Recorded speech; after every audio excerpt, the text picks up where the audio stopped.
yung mukha niya. See? When you do the shape ng face ng tao, start ka parang oval. Ha? Okay, naggawa na natin yung yung eyes. Okay.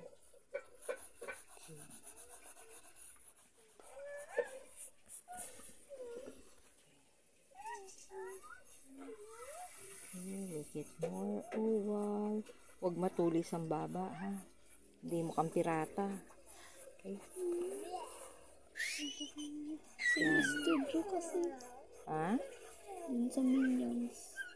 Yun. See? Pwede ka lang sketching pa lang naman yan. See? Look at the shape of the face na. Yan. Yan. Kung gusto mo medyo sexy siya, kailangan medyo bawasan. There. So, medyo prominent ang cheekbone. Try to make it more prominent. Okay. Pagdalaga na yung gusto mong i-project sa drawing mo.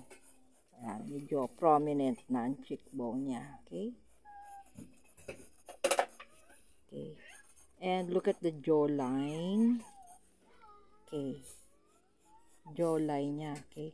Tapos, medyo merong cleft chin ng konti. Diba? Yan. Yan. Hindi ako nagdo-drawing ng ba't ko lalagyan ng hair lip. Okay. Siyempre, pagka kailangan ng ganong character. Pero, yan, look at that. Diba? Yeah.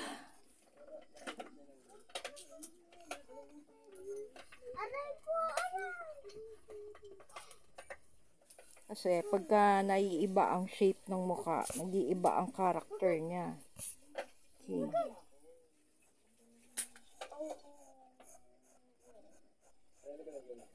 There you go. Kanina mukha siyang Marian eh. Ngayon mukha na siyang Ewan, di ba?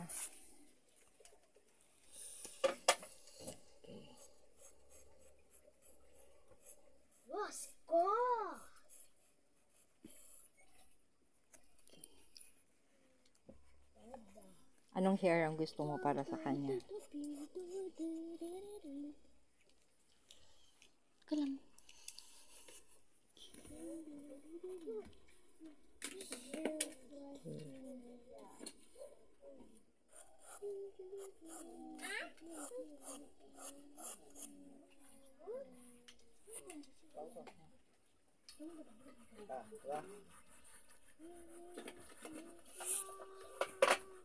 Kasi may mga errors pa yan dito eh.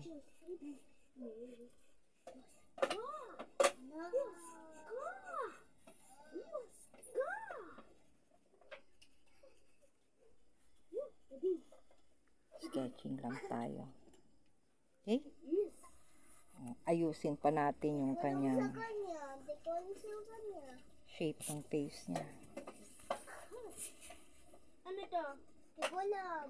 Sulat ka yan. Hindi ko alam na. Yan, basta wag lang tulisan ng muka. Ha? Hindi maganda yung matulis ang muka. Hindi ko alam na. Yan. Titigil na niya ako. Yan.